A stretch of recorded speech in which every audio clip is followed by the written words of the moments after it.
Hi there, and welcome to the first video on the picture of Dorian Gray.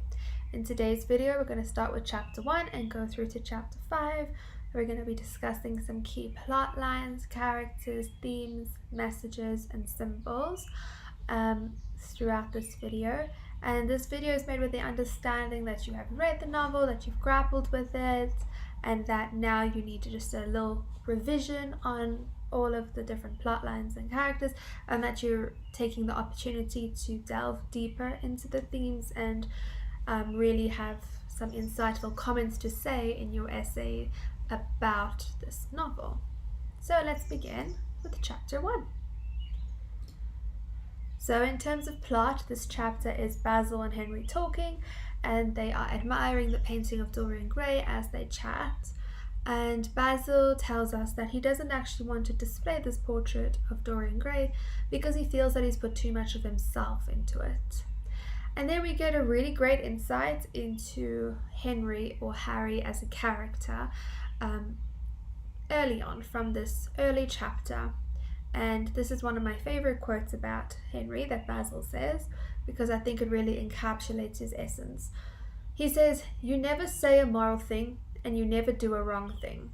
And this is really important because Henry says a lot of things, and I've quoted them throughout this video.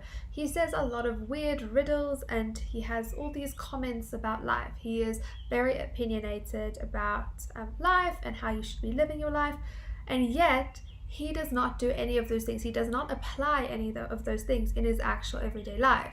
So he tells Dorian all these things about women, about money, about youth, and yet he actually doesn't implement that in his own life. So I think that's a really fundamental aspect of Henry. I mean, I think you could say he's a bit of a hypocrite in this case because he says things, but he never actually pulls through them in his life. And so yeah, he's very hedonistic in his words, but in his actions he's quite conventional. And then I also love this quote at the end of this slide, which is, "Don't spoil him. Don't try to influence him. Your influence will be bad." And that is Basil talking here. He is saying to Henry, don't influence Dorian. And this is obviously a lot of foreshadowing happening. And I think throughout the series of videos, we are going to see the argument of whether Henry can be blamed for Dorian's descent into immorality or if Dorian is to blame himself. And in these first early chapters, I would say that it's very clear that Henry is trying to influence Dorian, and he is responsible, at least in some way, for his descent into immorality and hedonism and all of that we'll see later on in the novel. Right, then we'll move on to chapter 2. So chapter 2, we finally are introduced to Dorian, and it's really important because we're going to see Dorian now as a representation of Basil, and later we're going to see him as a representation of Henry. So Basil sort of built him up to be this, perfect model, perfect muse. And so now we're actually going to meet him, and we're going to see him in sort of a pure state. And I put pure in inverted commas. He has not been, influenced negatively. We have this idea of the candor of youth. So once again, youth is being bolstered as this amazing thing. And I think it's interesting, after literally just meeting him, Henry's like, "Oh no, you should not go into philanthropy." He has a whole nother idea for the stranger that he's just met of what he should be doing or what he shouldn't be doing. And this makes Dorian quite intrigued by Henry. He doesn't want him to go, and he says, "Please, can he stay?" And Basil really has no power to say, "No, I want him gone," because Basil did not want Henry to meet Dorian. And so it begs the question, was he just being polite and saying, "No, Henry, you must stay," or was he actually quite intrigued by him? That's for you to decide and to deliberate. And I think that Basil once again says to Dorian about Henry, he has a very bad influence over all of his friends. So once again, this influence keeps coming up. And Dorian is compared to a Greek martyr, which I think is quite an interesting image. So martyr, he sort of died for a cause. So this sort of brings us to this idea that maybe this is sort of a fable-esque novel. There has to be a lesson learned, but also if we think about Greek martyrs, it's very much about their appearance as well. So once again, we have this appearance being reinforced, this influence as well. And then Dorian is so unlike Basil, a apparently. Right, and then we get once again back into influence. There is no such thing as good influence, Mr. Gray. All influence is immoral. Immoral from the scientific point of view. So much to say about this quote. So he says there's no such thing as good influence, so all influence is going to be bad. And he doesn't just use the word bad, he uses the word immoral. And this is important because Henry, essentially, his influence turns Dorian to be immoral. And then he brings up science, and this is something I find very funny about Lord Henry. He's always bringing up science, and he's always saying how man is not rational, and scientifically this is going to be, influence is going to be immoral. I mean, can you actually really scientifically analyze influence? So I think that Henry's riddles about life are really interesting, and his opinions about it. And then I've quoted this really long extract because I think it's just tells us everything we need to know about this interaction in such a wonderful way. Because to influence a person is to give him one's soul. He does not think his natural thoughts or burn with his natural passions. His virtues are not real to him. His sins, if there are such things as sins, are borrowed. He becomes an echo of someone else's music, an actor of a part that has not been written for him. The aim of life is self-development, to realize one's nature perfectly. That is with each of us and is here for. People are afraid of themselves nowadays. They have forgotten the highest of all duties, the duty that one owes to oneself. This is so interesting on so many levels. So firstly, we have this idea of influence, and Henry is basically telling us, and the author of this novel is so clever in positioning the reader in a certain way to think about influence. And he says that influence takes away someone's individuality. They are, acting in someone else's play. They're acting a character that's not their own. They are, acting a part that is not theirs. They are borrowing sins. They are an echo of someone else's music. And then he brings about this, he introduces this idea of hedonism and how our highest duty is to serve ourselves. And this is what's so fascinating about this novel, is it was written in the Victorian era, and we're going to discuss the Victorians and their understanding of appearance versus reality. But it's very important to note that this really echoes our own 21st century lives. This idea of self-indulgence, hedonism, serving ourselves. I think that's very, very pertinent in our society these days, where the younger generation is often accused of being very self-indulgent, very selfish, very self-obsessed. So we have that introduced here, and it's interesting because the younger generation is being accused of that, where this has been the case for many, many years. This issue of self-indulgence, of selfishness, of self-obsession. It's not something new that's just come about with social media, as some people would want us to believe. It actually has been around for a very long time. It's just come in different iterations. When Henry's talking, Basil notices a change in Dorian's face. So we can see that Dorian is being introduced to something. So we have this idea of he was sort of pure before, and now he's being introduced to something completely different, and he's being educated almost, and he's gaining this understanding of the world that he never really understood before, or never really interacted with before.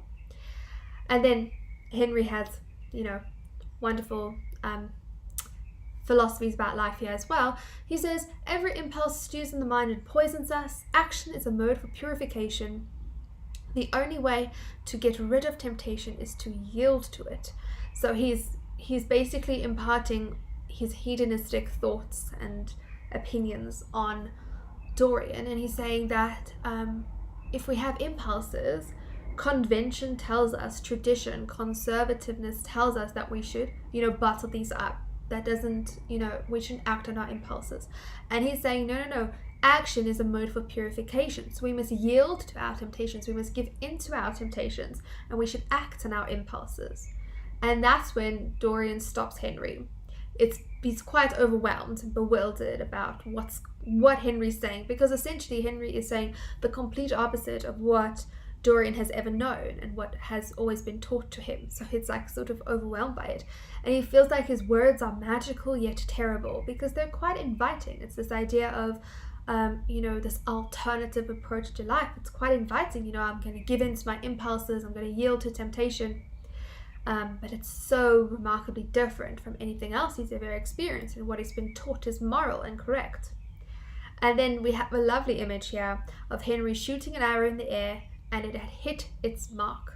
And this, to me, is a great piece of proof for your literature essay that Henry is undoubtedly engineering Gray's descent, that he is experimenting with Gray, and we're going to see this experimentation image come through again. He is shooting an arrow in the air. He's not just being all innocent, he is engineering, he is facilitating Gray's descent into immorality. And I think it's interesting that we see this fascination. Dorian's fascination is seen through his expression, because once again it's all about the appearance, the physical. So we see that in his face. And then Basil again says, don't believe anything that Henry says. So we once again see Basil's understanding of Henry as this terrible influence over his friends and over other people. And I think at this stage, at least, and you could argue maybe throughout the novel, that Basil acts as sort of the conscience of the reader, sort of centers the reader into what's acceptable at the time, because Basil's a very sort of respectable person, and so all his comments to Dorian and Henry, it sort of acts as like a reminder to the audience or the reader of what's correct. So he sort of acts as the conscience. So Henry claims to know the secrets of life. He talks in riddles, and I always find that really interesting, and I think I've quoted a lot of Henry's riddles throughout this video and the next few videos because I find them fascinating. And then we have this interesting discussion about sunburn, and from this we get this understanding that youth is the one thing worth having, that youth is really, really important. And now we're going to go into beauty, because, Henry's just giving Dorian, a manual on life here. And he says, beauty is higher than genius. It is only shallow people who do not judge by appearances. You have only a few years left to live, because when you're old, it's dreadful. It's just suffering. It's just no more triumphs, just a depressive state. So this idea of youth and beauty going hand in hand. And so if you have youth and if you have beauty, then you can live. But when you don't have beauty and if you don't have youth, then you can't live. Then you're just suffering. And so he says to Dorian, you must realize your youth while you have it. And, you should not go into philanthropy. You should not do anything to help others. You should benefit yourself. So new hedonism, the pursuit of pleasure and self-indulgence. Don't go and give your youth and your beauty and help others. Rather, preserve it for yourself. Indulge yourself while you can. Because the world is yours for a season. That is such a wonderful image. A season starts and ends. It is gone very fleetingly. So the world is yours. You can actually live the life you want to live for a very short space of time while you have youth, while you have beauty. And there's absolutely nothing in the world but youth. And Dorian starts to recognize and realize his own beauty like never before. He starts to actually recognize his physical appearance as not just being perhaps Basil's muse, but as something that could help him and that is central to his character and to his personality. And what's interesting is that Dorian notices that Henry has influenced him. He sees it. It's not like he's that naive. We do get this impression that Dorian is extremely naive, but at the same time, he has the ability to recognize that Henry has influenced him. And then we have a wonderful piece of foreshadowing. He says, how sad is it that I shall grow old and dreadful, but this picture will stay young. If only it was the other way around, I would give my soul for this. So there we go. I don't see actually as foreshadowing, but that's exactly what's going to happen. So, and we have the naivety of youth inferred. As I said earlier, we get this impression that Dorian is, naive, that he is innocent, that he is ignorant of the real world. At the same time, he does recognize that Henry is influencing him, but he's going along with it, and that makes him naive. And Henry says something interesting. He says, this is the real Dorian Gray. This discussion has yielded the real Dorian Gray. And my question is, do we ever get to meet the real Dorian? Because first, we have Dorian's introduction as Basil's muse. So that's Basil's understanding of Dorian. And then later on, from now, we see Henry's representation of Dorian and the influence that he has on Dorian. So do we ever actually see Dorian as the real person that he is? And I think that opens up lots of discussions about us and our own lives.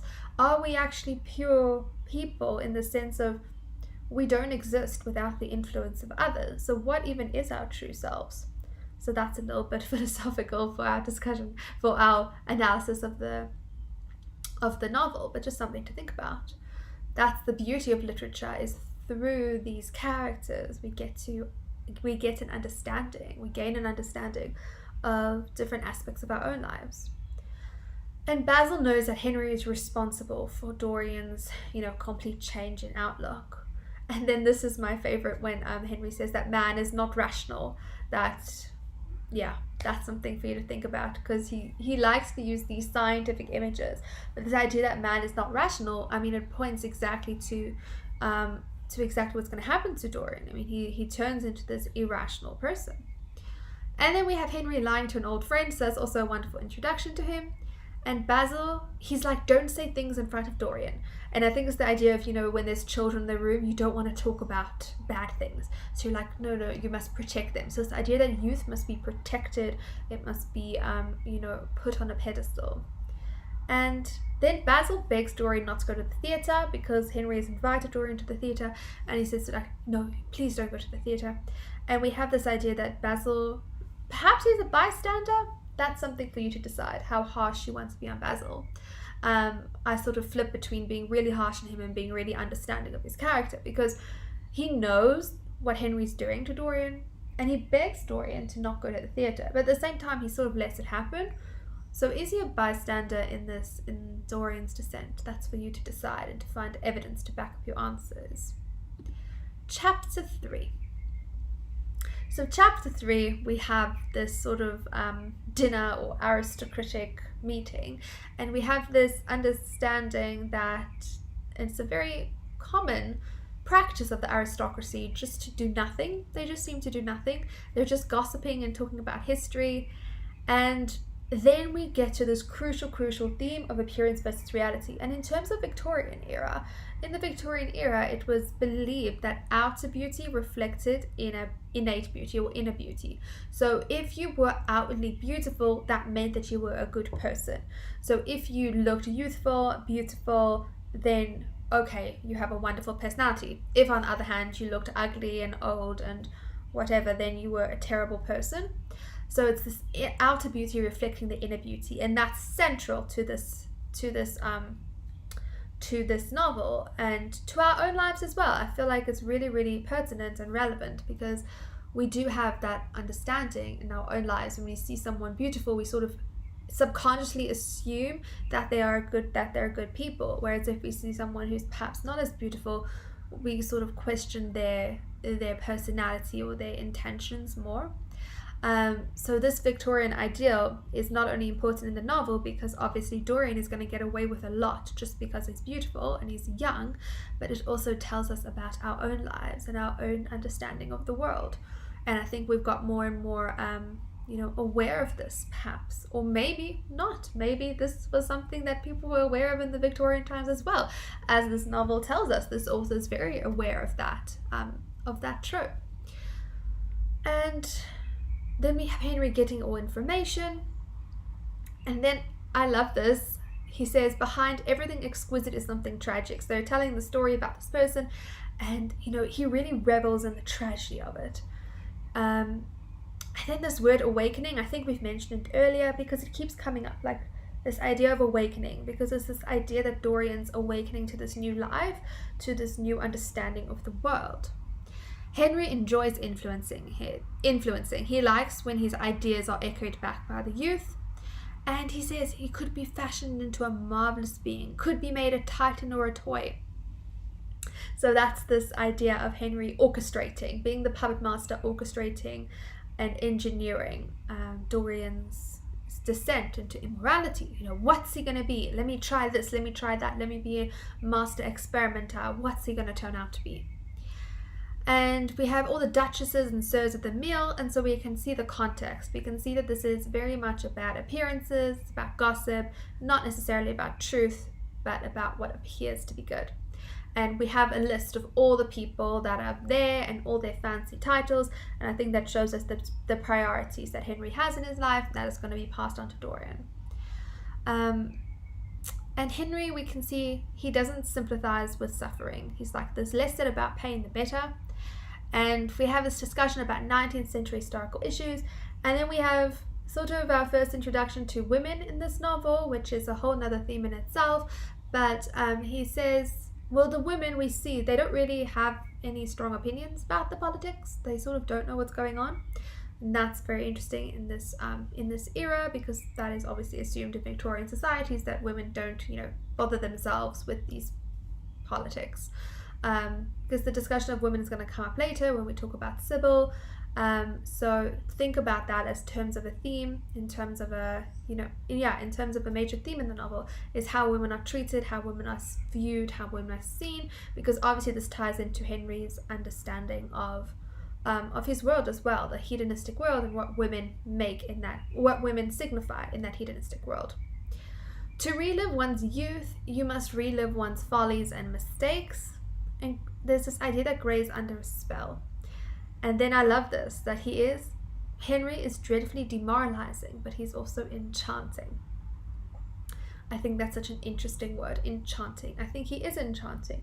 He has all these new ideas that offer an alternative to the status quo, and it's enchanting to actually think about those ideas and apply them.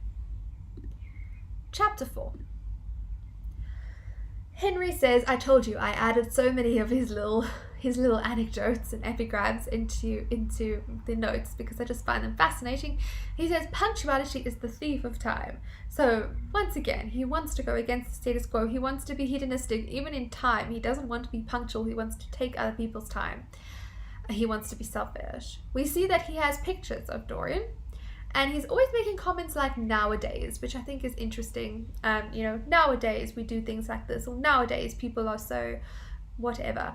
So I think that's a nice quirk about him, because it shows us his priorities and how he's being an experimenter. He's commenting, he's observing. He's a great observer of people, and now he's using those observations to engineer and to influence people. And then he says, no woman is a genius. They are a decorative sex with nothing to say. So that sums up his idea about women. And Dorian says, your views terrify me. And here we have Henry's understanding of love. He says, always be loved and be in love with love. And he says to Dorian, see it as your first love, not your only love.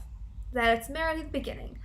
That you shouldn't go and, be obsessed with this woman and, marry her or be in a serious relationship with her, because it's just your first love. It's not your only love. Don't be so consumed by it. And then he says loyalty is a lack of imagination. It's a failure of faithfulness. And I find it so fascinating, because he is married, but his understanding of loyalty and marriage is so different to what the status quo is, or what we think about marriage. So he says loyalty is just a lack of imagination. Like, don't be loyal. Don't take this seriously almost. Whatever was good for our father is not good for us. And I think it's interesting that Sybil's age is one of the first thing that comes up. Her appearance comes up first.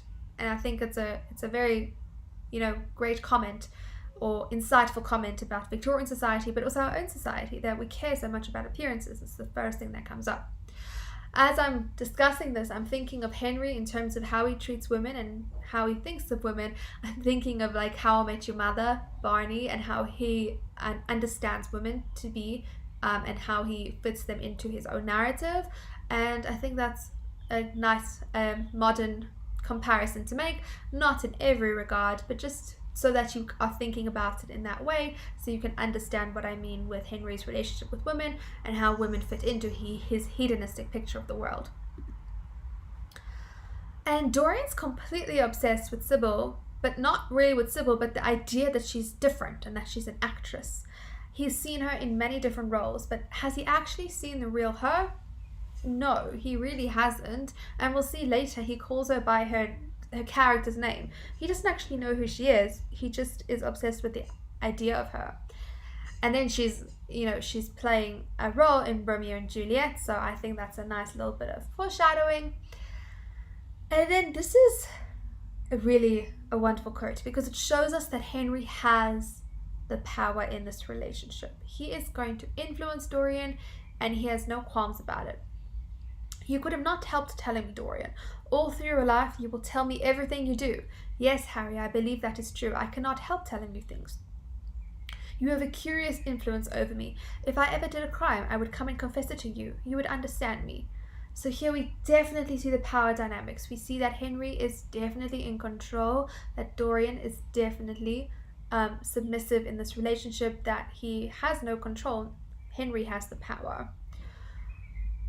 When is she Sybil vain? Henry asks this question, which I think is interesting. So he recognizes that Dorian is not actually seeing the real person. He's just seeing the characters. So at this stage, it seems that Dorian and Henry are quite aware of each other's influence over each other. They are quite aware of their relationship, and you can see, well, you can notice whether it continues that way or whether it drastically differs as we go on. Dorian starts to almost speak like Henry at this point. He starts speaking with hyperbole, right, which is like over-exaggeration, and he's making these grand statements. So we can slowly see this influence. And we can see that Dorian is already so different to the first meeting, to when we first met him. He's already changed, and it's only chapter 4. So Henry says about Basil that people are very fond of giving away what they need themselves. It's such an interesting thing to say, because I think that's Henry as well. He's always giving advice, but he's never actually lives through on that advice. He never actually takes it into his own life. Basil, according to Henry, is only left with common sense. He has given his all to his art. So he's sort of this boring, irrelevant person to Henry because he's not hedonistic in any way. He's just full of common sense. And that leads to our understanding of Basil as sort of the conscience of the play.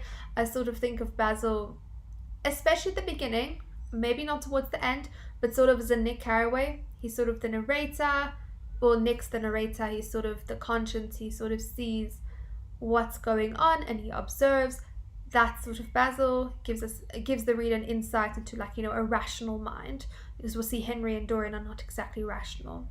But I hope all these allusions to other literature, other pieces of literature are not confusing, but they just enhance your understanding. You would never use them in an essay or in a question. It would just be for your own understanding of these characters and their relationships. As we discussed earlier, Dorian calls Sybil by her character's name. This is Henry's whole thing. Human life is worth investigating. He's experimenting. And here we go, we have another idea. If you have a beautiful face, you have a beautiful soul. And we see that Henry is interested in psychology. And Henry says that the experimental way is the only way to discover. So we can see he's setting up an experiment here with Dorian. He wants to see what's going on. He's curious. Grey is the subject of his study. And we end the chapter that Dorian is engaged to Sybil. Chapter 5. So chapter 5, we just have a bit of talk about Sybil, and we get this understanding that Sybil's family and their financial situation is indicative of the era. It's very common. We can see Sybil's girlishness and her youth. It's quite evident in her interactions with her family. And her brother tells her mother to look out for her, to ensure that she is not harmed. I don't have to say it, but that's a lot of foreshadowing to me. Again, we see the fixation on securing the appearance of nobility and goodness. So this idea of, not securing necessarily goodness, but the appearance of it. I want to look as though it is like that. So once again, we have this theme of appearance versus reality. What is actually real versus what is seen. And Sybil knows Dorian as Prince Charming, which I think is such a wonderful detail that the author chose to include in this narrative. This idea of that she doesn't actually know who he is, that he has a name, Prince Charming, which is once again, appearance versus reality. We don't know who he actually is, we just know his appearance, and that appearance is signified by this fake name. Sybil could not express herself and her joy. She's almost oppressed by her naivety, so this is a really new experience for her, and I feel like is unable to express her joy. She's oppressed by her innocence and ignorance and naivety. And we see her brothers warring again. And we see this era encapsulated in the storyline because there's this Sybil's family has been humiliated almost, but now that someone is interested in Sybil, it's very important for their social status. This class system is really important. So I hope that has been helpful in analyzing chapters 1 through 5. If you have any questions, please post them and I can try and answer them for you. I will post the PDF notes on the website, so I'll link that in the description for you. And yes, I'll see you soon for chapters 6 to 10. Hi everyone and welcome to another Tri-tutors video. Today we're going to be looking at chapters 6 through 10 of The Picture of Dorian Gray by Oscar Wilde. I've done a video previously on chapters 1 through 5, so you can go back to the channel and look at that. So starting off with chapter 6, the way we're going to go through this is I'm just going to bring up some points about plot lines, characters and themes, anything that I think is relevant. We have some quotes mixed in there as well, just to sort of guide you through the knowledge that you need to attain in order to write your essays confidently, but also to answer your contextual questions accurately. So chapter 6, Henry says Dorian has noticed beauty more since the painting of the portrait. So ever since Basil's portrait of Dorian has been painted, and Dorian's beauty has been, applauded, he has noticed his own beauty and has become aware of that more. Henry says about Dorian's plan to marry Sybil, he says, "Oh, this marriage is going to last 6 months. What a great study it will be." Dorian keeps referring to Sybil as characters, and he even says that she is in Verona, where the play Romeo and Juliet takes place. So we see here, going off from the previous chapter, that Dorian is in love with Sybil, but we see that this love is clearly not pure or actual, it doesn't actually exist in reality, because he's obsessed with her as a character, as an actress, and he even says that she's in Verona, which is the famous setting of the play Romeo and Juliet. He doesn't even refer to her as Sybil, he refers to her as her characters' names. Henry, I have a theory, so as you see throughout, I've always put in Henry's little epigrams or things that he says which are just absurd and just shows that he's just trying to resist every possible strand of conventionality in society. He says the middle class is not modern. Dorian says it's impossible to be mad with Henry, so that really demonstrates Henry's influence over Dorian. Dorian wants to put Sybil on a pedestal of gold. I mean, isn't that so telling? Because that's a common phrase that we say if you put someone on a pedestal, and we say, that in a sort of a way full of critique, where like you're putting them on a pedestal, you're not treating them as though they're human, you're expecting something so great of them, and Dorian literally wants to put her on a pedestal. He is changed by Sybil. He forgets Henry's delightful and wrong theories. Isn't that such a paradoxical idea that theories and ideas can be delightful and wrong? Henry says pleasure is the only thing worth having a theory about. Well, isn't that the entire basis of hedonism, that pleasure is the only thing worth seeking in life? And therefore, this is something Henry would proclaim to be true. When we are happy, we are always good, but when we are good, we are not always happy. Isn't that also such an interesting perspective, which is somewhat truthful if we think about it deeply? To be good is to be in harmony with oneself. So that is Henry's philosophy in life. Hedonism is it's focused on pleasure, but it's also focused on yourself. It's not a selfless perspective of the world. It's not about helping others. It's not even about putting them into the picture, but it's this egocentric idea and concept with which to govern your life. So to be good is to be in harmony with oneself. So if you need a quote about Henry's philosophy of life, this is a really nice one. Henry says women treat men like gods. They always want something. Throughout the novel, you see Henry doesn't particularly respect women, and he has all these little sayings about what he thinks. Well, he portrays them as facts of what women think, but really it's just his perception and his opinion.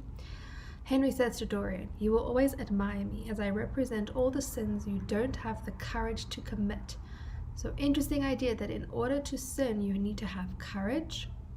We have this idea that acting is more real than life. Isn't that really telling of the danger and the moral of this entire story? If you've got to the end of the novel, you'll see how, what does this actually mean? Acting is more real than life. It seems extremely strange, a strange thing to say, paradoxical. Basil feels as though Dorian will never be what he once was. Life had got in the way.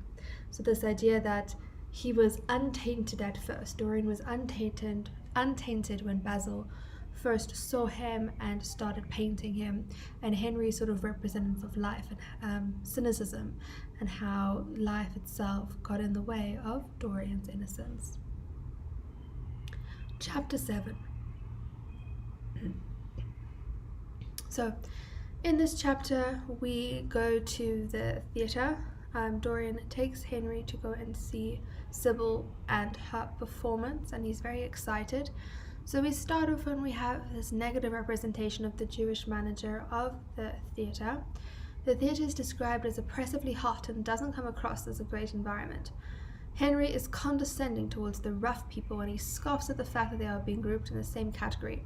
So this idea of class differentiation, remember we discussed in the previous video how this is set during the Victorian era, so we have this very, very divided society. Class differentiation was extremely strict, and so we're going to see how the negative representations of the Jewish manager, negative representations of the supposed middle class, who is below the sort of upper middle class of Basil and Henry, or even Henry's a lord, so he's more of the aristocracy, and even towards women then. So there's this clear class differentiation. Basil is very considerate and supportive about the marriage. So Basil comes along and he is supportive towards Dorian. We have a nice line there, Henry is so cynical. Everything is described as horrid except for Sybil. So the stage is described as terrible, the audience are these rough people, but everything but Sybil is basically horrible. So I think that alludes to this idea of a rose among thorns idea. And a rose among thorns is obviously so much more appealing than perhaps a rose in a field of roses, right? Because it's something distinguishable, it's something different. Yet Sybil's performance is actually not good. She doesn't come across as a good actress on this very night. She doesn't say her lines with passion, and she's not immersed. She looks charming, yet her acting is artificial. She's also described with this air of immaturity. Henry says it's great that she knows nothing, and they drink to the beauty of Sybil, importantly not to Sybil herself, but to her beauty, because that's really what they're focused on. Dorian says to Sybil, "With this terrible acting, you have killed my love," and he says, "Without your art, you are nothing." There's a touch of cruelty in the painting. So after Dorian confronts Sybil about her acting and says, the marriage is off, what a terrible person you are, I have no desire for you anymore, he sees the painting and there's this touch of cruelty in it. So now we're going to see a little bit of the supernatural come into this up to this point it's been quite a realistic novel, right? Things have happened in a way that they could, and here we just see this element of the supernatural, and I think it's extremely powerful. And when we get to the end of the novel, I'll sort of speak on that as well in terms of the ending, but how we have this really realistic story, and then we just have this touch of the supernatural, I'm going to call it, or something that's unrealistic, but how that really amplifies what the story is about and what the main moral is. And so I think it's quite effective personally. Experience and personality reflects in the painting. So you know how the Victorians believed that if you were beautiful on the outside, that represented your inner beauty. And so now we see this is actually coming to fruition in a more real way. Because what happens on the outside, or what Dorian does, is now reflected in the physical. Portrait bears the burden of his sins and of passion, so the idea that sin and passion are grouped together.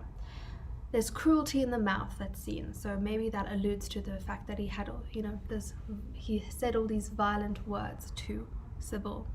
There's the idea of disappointment. We have Sybil being compared to a child, so understanding her vulnerability. Dorian is quite callous. He can't admit that he's wrong. He asks why a soul was given to him like this. He says, I have suffered. I had to watch this play. I have suffered so much. Women are all about emotion. So that's another one of Henry's sayings and what he thinks of women, which he passes off as fact. Dorian says Henry knew all about women, so apparently Henry is the expert on women. The painting had taught him to love his own beauty, but it would make him loathe his own soul. That is such a powerful line because it's so incredibly true. The painting had really exposed his beauty and how he could use that beauty as a weapon. But it also is going to make him loathe his own soul because as it changes, he's going to see the physical manifestation of his sins. He feels pity for the painting and he feels as though it's a stain. This idea of a stain is going to come up later on as well. This idea of now there's the sense of impurity, that Dorian has been tainted. The painting is an emblem of consciousness. At first, Dorian says he will resist temptation and not let the painting deteriorate. He says he's not going to go and see Henry, he's going to go back to Sybil, so he's going to follow this idea of duty. So he sees this painting is changing after he said all these terrible words, and he is mortified by it, and he's ashamed of it, and he says, I'm going to change my ways. Obviously this is going to be short-lived, but later towards the end of the novel we're going to see him also trying to, he's going to proclaim he's going to change his ways, and we see that ultimately he's also unsuccessful. The idea of duty versus passion, because he says he has to go back to Sybil because he is dutifully bound to her. He proposed marriage, so he needs to act on that. So duty and passion are polar opposites. He covers the portrait. So here we have the theme of appearance versus reality being introduced. He's ashamed of the portrait, he's going to cover the portrait, but now we can see that his actual beauty has been left untainted, and so that is going to show us that what he appears to be is not actually what he really is, because what he really is in the portrait itself. Chapter 8. There's quite a lot to say on chapter 8. Was it his imagination that on the portrait he had seen a look of evil from a look of joy? He thinks about telling the tale to Basil, make him smile. He's almost afraid of himself, doesn't want the servant to leave and be left alone to examine the portrait. He's worried if Basil came over and asked to see the picture. He examines the portrait and he sees that it has altered. So this chapter 8 starts the next morning, and he sort of wakes up and he just thinks to himself, was it just in my imagination? But had the portrait actually changed? He thinks of telling the tale to Basil, to make him smile, but then he actually gets quite scared, and we see this introduction of this thread of the story, which is going to come up later on, that Dorian is afraid of himself. He is afraid of what he can do and what he is. So he's ashamed and afraid, and so he doesn't even want the servant to leave the room. He becomes worried. What if Basil comes over and sees it? He looks at the portrait scientifically and he sees that it has changed. He gazes at the picture in sickened horror. It's important to note that he does gaze at this picture with sickened horror, because this is going to change. Later on, he's going to sort of accept the portraits, the cards he's been dealt almost, or how the portrait is bearing the burden of his sin. But here, at this stage, he looks at it in sickened horror.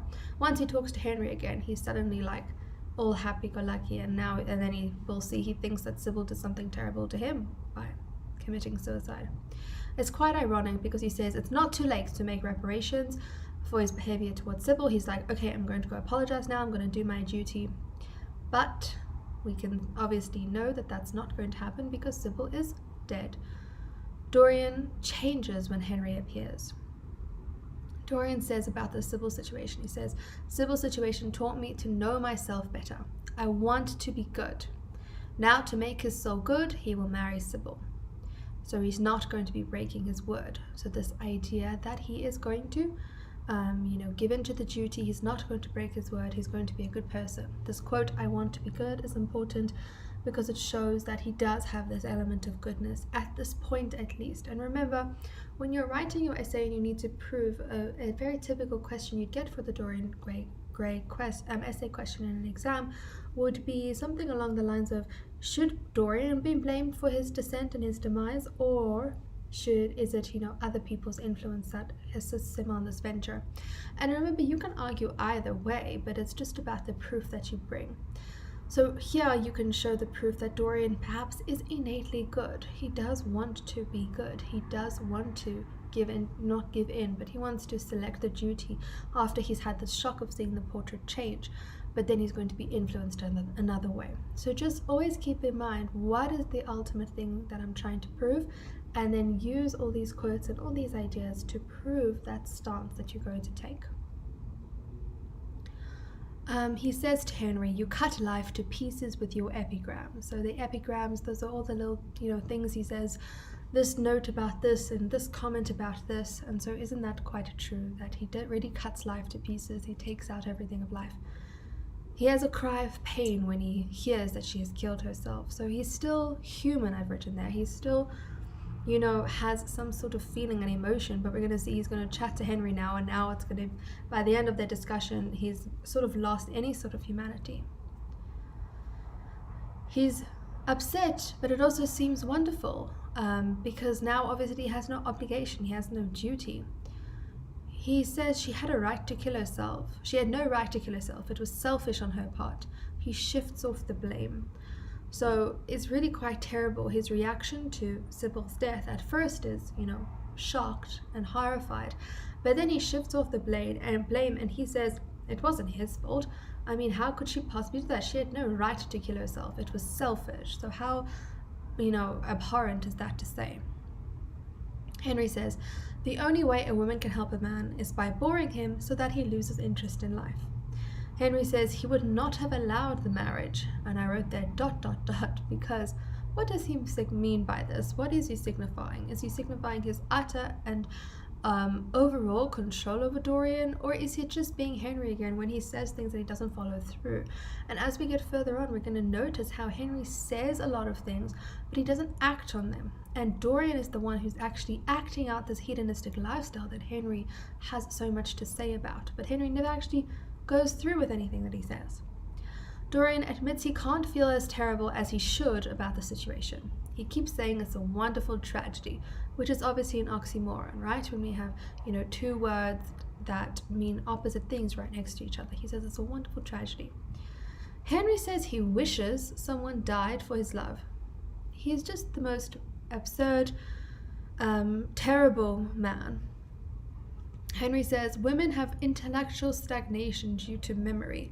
So he draws on the stereotype that women remember everything, and the fact that they remember everything, they are intellectually stunted now. They sort of stop growing intellectually. They don't have, sort of big brains, if you want to put it in simpler terms. Henry believes that details are always vulgar. Well, of course he would believe that, right? He would not want to look at the details because the details are irrelevant to a person like Henry, who is just seeking pleasure. He says women are charmingly artificial. Sybil did something great for you. She died for you. I mean, isn't that such a terrible thing to say? So we're going to see this later on as well when, spoiler alert, but when Dorian kills Basil. And he's going to talk about how Basil's death is almost romantic, but just really quite crazy to say when we actually discuss, how Basil died. But here as well, Sybil's death is seen as almost a good thing or a positive death because of how it occurred, which is completely absurd. Conscience makes egotists of us all. Her death is beautiful, apparently, because it shows passion and love. Women are primitive even though men have emancipated them. Appreciate cruelty, they love being dominated. So this is Henry's apparent knowledge of women. Women are apparently primitive even though men have freed them. Men have supposedly freed women, but they are still basic, and that they appreciate cruelty and they love being dominated. So it's a really, really problematic discussion that is had here, both in terms of Henry's depiction of women, but also in terms of the depiction of Sybil's death and how tragic this death really is, and it's completely seen in a different way. They talk about what is life, and so we have this very, it's quite a deep discussion about what is life, and they come to the agreement that Sybil never really lived, so she never really died. So she never actually did anything with her life, according to them, so therefore she never actually even died because she didn't live. I hope that makes sense. It's obviously not referring to life in a literal sense, but more in a figurative sense. She was always a dream for Dorian. Henry reflects on this. The moment she touched actual love, she marred it, and it marred her. Dorian is seen to cry over her character's deaths, but not over Sybil. She was less real than they are. Dorian says to Henry, "You have explained myself to me, how well you know me."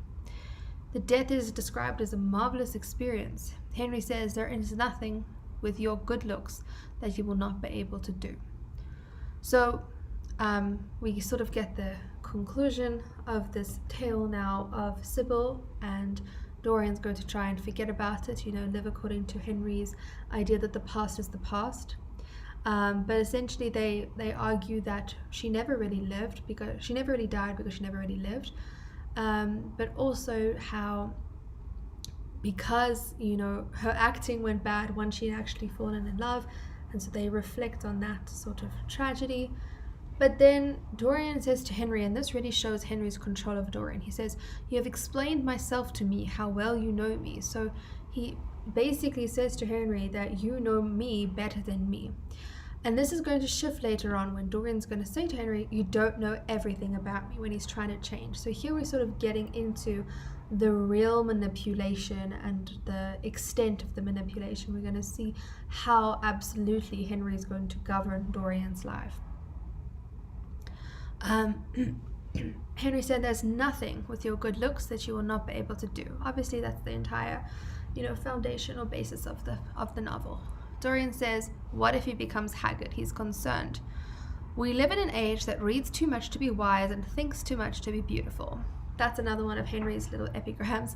I mean, isn't that just totally absurd?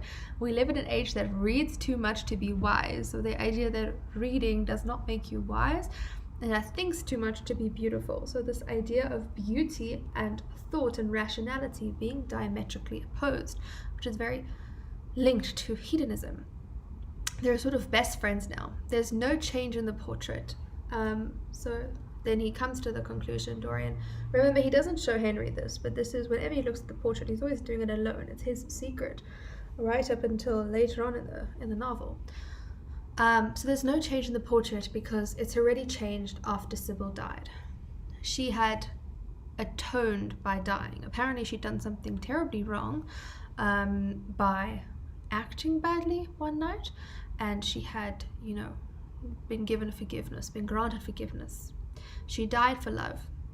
He tries to forget what she did to him, and ideally on the notes, this is actually, the notes on the website have she and him in italics to really emphasize this, because she tries to forget what she did to him. I mean, really, she did not do anything to him.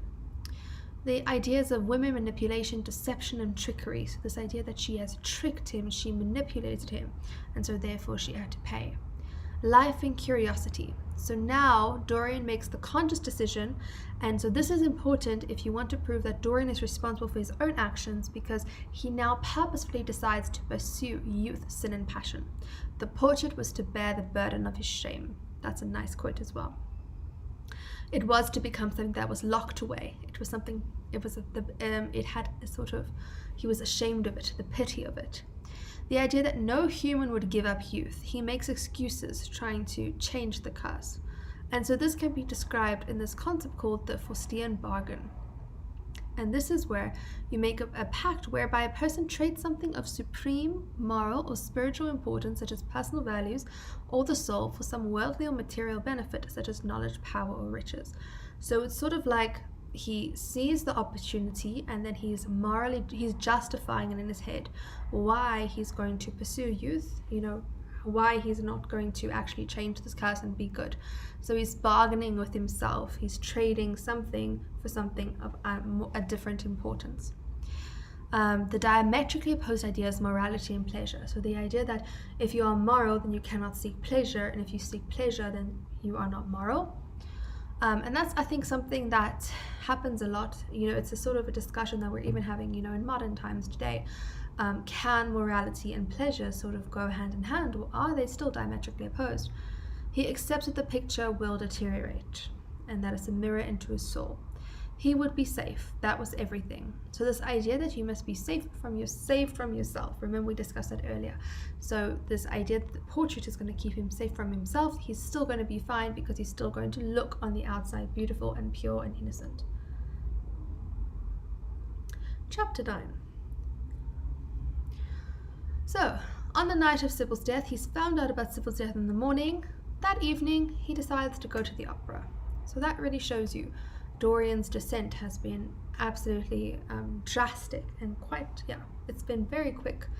Basil comes to comfort and give condolences. He thinks Dorian went to visit Sybil's mother. Dorian says, if you don't talk about things, then they never happened. So Basil comes over, and remember in the previous video we discussed how Basil was sort of this rational person that we as the readers sort of see the world through, or see what's happening through his eyes. Because this rational and reasonable figure, so he comes to give comfort and condolences. Obviously, this is the woman that Dorian was so intent on marrying just the night before. Dorian wakes up, he's going to be good again, but by the evening, he wants to forget the whole thing. And we can see Henry's influence, because he says, if you don't talk about things, they never happened, which links to Henry's idea, the past is the past, we should not access it. Basil acts as the voice of reason, as the humane and rational figure. Dorian says, what is past is the past, move on. He has almost dominated emotions. Basil, something has changed. Something has changed in you, but you look the same. And that's something that the Victorians just don't get. They don't understand. How can you be changed? People say that you're bad. We're going to see later on. People say he's bad, but he looks so good. So how can that possibly track? All Harry's influence, no heart, Basil says. Basil's more upset than Dorian that Sybil killed herself. Dorian says, actors die well, like a heroine, pathetic uselessness of martyrdom. Dorian says he has suffered, then it passed. I'm not repeating emotions. So he's sort of beyond this humane thing.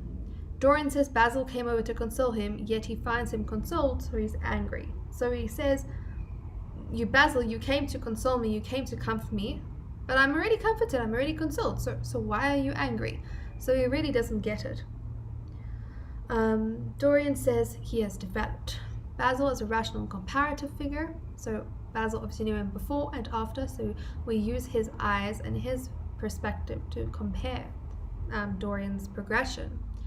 Basil says, so much in Dorian was good and noble. It was pretty of her to call him Prince Charming. Remember, she never actually really knew his name. She just knew him as Prince Charming, and as described, it was pretty of her. Dorian sort of breaks things off with Basil here. He says, I can never sit for you again. Basil inquires why the portrait is covered, and Dorian becomes terrified that Basil's going to look at the portrait. The portrait is set for an exhibition, and so Dorian feels like they're on the brink of horrible danger, because if it's going for an exhibition, he's going to have to show it. But Basil is this, innately good person, one could say, and he says, friendship is dearer to me than fame. So he says, don't worry, I'm not going to exhibit it. Dorian demands to know why Basil has changed his mind. And Basil's reasoning is quite interesting. I did mention now that Basil is innately good, and that's something we're going to question later on in terms of his influence on Dorian's demise. But I think that most of us would agree that he is somewhat good. Basil believes that youth is idolatry. He feels that he idolizes Dorian, and then he feels foolish that he thought his passion was depicted in art. Art is too abstract. He got an offer from Paris, so he agreed to show the painting, but now he understands he must not. So we get an understanding that Basil is now reflecting on how he has treated Dorian, and perhaps he's realizing that he idolized and worshipped him too much. And that is going to be important later on if you ever do want to prove. I mean, Henry's influence is obviously absolutely evident, but you could also perhaps lean on Basil as an influence in Dorian's demise, because he does make Dorian aware of his own beauty, and he fosters this sort of idea that it is to be praised and he can do anything with it. You are made to be worshipped. There we go. So there's Basil's perspective on Dorian's beauty. The peril has passed for Dorian. It's over. Basil doesn't want to see the portrait. Basil thinks Dorian sees the same as Basil in the portrait. So Basil thinks, oh, Dorian, he understands me. He understands why I can't show this. It's like this whole idea of youth is idolatry. Obviously, that's not true. Idea that Dorian is influenced by Basil's art in a good way. And that's going to be something interesting that we're going to come out with from this book with, is because later on Henry is going to give Dorian a book. And so this idea of how art influences people in a good or a bad way. And then we can reflect on our own reading of this novel and how it has affected us in a good or a bad way. He would still go to Basil in trouble. The portrait has a life of its own. Basil is understanding and respectful. Dorian smiles. He didn't tell secret, but he got Basil's secret confession, and he almost feels sorry. So he gets Basil's confession that he's put too much of himself in the art. The portrait must be hidden at all costs. Chapter 10. So Dorian hides the portrait. The portrait breeds horror but never dies, like worms on a corpse. So this idea of worms on a corpse is really quite horrifying, but a corpse is already dead. So it's almost like, a part of his soul's already died, but it keeps on dying because these worms keep festering. It's shameful, yet it still lives on. Still some good. There's still some good in Dorian. We're going to track this. When does he lose all of his good? Does he ever lose all of his good? He regrets that he didn't tell Basil so that he could help him resist Harry's influence and his own influence. The idea of human beings being innately bad, so we need to be thinking to ourselves, what are human beings? Are they innately good or are they innately bad? Because Dorian is sort of seen as this blank canvas. And then Henry channels the bad within him to create this immoral and hedonistic being. So here, once again, do you see his own influence? He wants to be protected from his own influence. So this idea that he needs to be protected from himself. So does that tell us that human beings are innately bad and they need someone who's mastered a good influence to help them? But he feels it's too late for Basil to assist him. His future is inevitable. Passions within him would find their outlet. Evil will become real. So this is the progressive idea of sin. The portrait is going to change, and Dorian believes that now his future has been set up. It's inevitable. Whatever he does now, it's just going to continue to descend more and more into more negative things. The portrait unchanged, but there's more disgust within Dorian. The portrait is calling him to judgment, the symbol of accountability or responsibility. He's paranoid. He wants to get rid of a servant because he knows where the portrait is. Dorian is so charming to the frame maker, he actually comes directly to the house. So I think that was supposed to be 2 bullet points, so my apologies for that. So Dorian is extremely paranoid just to go back to the third last point, portrait, or the fourth last one, passions within him would find their outlet. So remember, Henry keeps saying that it's all about the action. It's not about the thought, it's about the action. That pleasure is fulfilled in the action. So now all of Dorian's passions are going to find their outlet, meaning they're actually going to be acted on. They're not just going to be thought.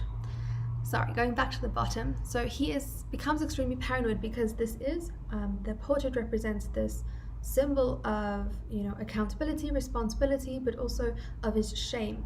And he wants to even get rid of a servant because the servant knows in which room the portrait is held. We see the frame maker coming to the house, and that's important because the frame maker doesn't actually come to people's houses, but he comes to Dorian because Dorian is so charming. Once again, appearance versus reality.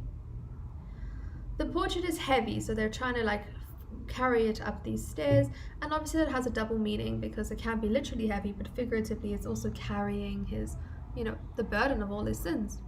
The portrait is put in an old playroom. Only Dorian has a key. And it's described as a prison. Dorian was unwanted as a child. We get a little bit of insight into that. The stainless purity of boyhood. Now it doesn't matter. It's locked away so the portrait can deteriorate, but there's some hope that purity and love will come. So once again, this theme of purity. But then says it will grow old. So even if it escapes sins, it will become old and horrible. It describes as old age deterioration. Question inadvertently posed about the futility of life. What's the point if our destiny is decay? So the picture keeps the portrait of his life, and he sort of, as he locks it away in this playroom, his old playroom, he reflects on it and he says, well, even if I didn't sin, I would still be getting older, right? And so what's sort of the point of life? I need to now live my life to the fullest. I've got this out. I've got this way to sort of prevent myself from growing old and from, physically showcasing my sin. The portrait equals shame. Dorian is described as marvelous because he's this marvelous being he doesn't have, or he thinks he doesn't have at this point. He thinks he can escape from the portrait. Later on, we're going to find that he can't. The book that Henry sends is described as poisonous. And this is the book that pushes Dorian over the edge. It's going to make him absolutely this immoral, hedonistic, experimental figure that Henry so desires. There are creeping shadows in the book. So is that a metaphor? There are creeping shadows indicating the danger that Dorian is now in. I hope that has been helpful, and hopefully I will be updating the channel more regularly now and posting chapters 11 through 15 and 16 through 20. Please subscribe. Thank you. Hello and welcome to another Tri-tutors video. Today we're going to be looking at chapters 11, 12, 13, 14 and 15 of Oscar Wilde's The Picture of Dorian Gray. So in chapter 11 we start off by finding out Dorian could not and did not want to remove himself from the influence of the book. He could not free himself from the book. He had lost control. So remember in the previous chapter, if you refer to the previous video on this novel, we found out that Henry gave Dorian a book, and there was that lovely quote of he was poisoned by a book. And so Dorian is now completely under the influence of Henry, and now furthermore under the influence of this book. So the theme of influence just keeps coming back. Any bad things said about Dorian were not believed once people saw him. Idea that he has been unspotted in this world is innately evil, and he is innately pure based on his looks. So all of the rumors swirling around Dorian about him being a bad influence, about him being a bad person, are not believed once people see him. So remember that Victorian notion we discussed in previous videos about that your appearance is directly related to, in reality, who you are. So this theme of appearance versus reality, and there's also this understanding that your looks, what you look on, how you look on the outside, reflects your inner virtue. His mere presence reminds one of innocence. He compares himself with a portrait and delights in the corruption of his soul. So in this, we are now in the second half of the novel, so we're going to see this change within Dorian and how he's going to sometimes be like happy about the portrait and sometimes he's going to be miserable about it. So at this point he's delighting in the sense that he can, stay young forever, and the portrait will bear the burden of his sin. Becomes more enamored with his own beauty, and so this is links to that question that we ultimately have at the end of the novel. Is he the cause of his own demise, or is it the way that others treat him that causes his demise? Remember, one of the essay topics that typically gets asked is who is to blame for Dorian's loss of innocence, or who is to blame for Dorian's downfall? Is it himself, or is it how other people treat him? Is it other people's influence? So think about that as we're reading. Very descriptive chapter. This is a really long chapter. It's very descriptive. Signs of sin or age more terrible, so that question comes to the forefront. He mocked the misshapen body. He had ruined his soul. All about outward appearances at parties and dinners. He's seen as the perfect person. He's talked about academically as though it's a study. So this links back to how Henry, he initially wanted to influence Dorian, and as this psychological study. We have this mention of the art and beauty relationship, and this does come up sometimes as an essay topic. What is the relationship between art and beauty? And later on there's going to be a wonderful quote which I'll point out to you. The senses. We get told about the senses a lot. This is very descriptive chapter, as I said.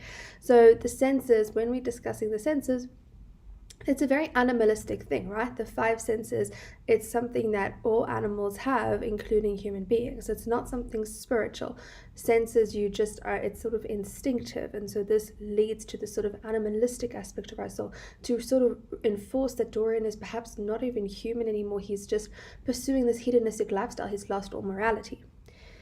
Humanity throughout history, this sounds like something Henry would say, humanity throughout history, have deprived themselves, self-deprivation out of fear. As Henry prophesied, new hedonism that would return the world to how it was supposed to be. So this idea of a revival of hedonism, and that, Henry was right all along.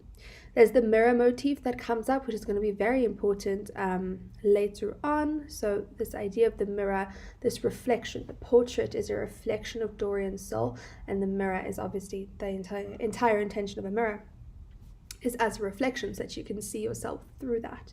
Idea of art explored, and this, sort of epigram that Henry said earlier comes back the whole time. The past is to be forgotten, which is easier said than done. Continuing on, Dorian has been exploring different forms of thought that are alien to his nature, and he contemplates life in a non-traditional way.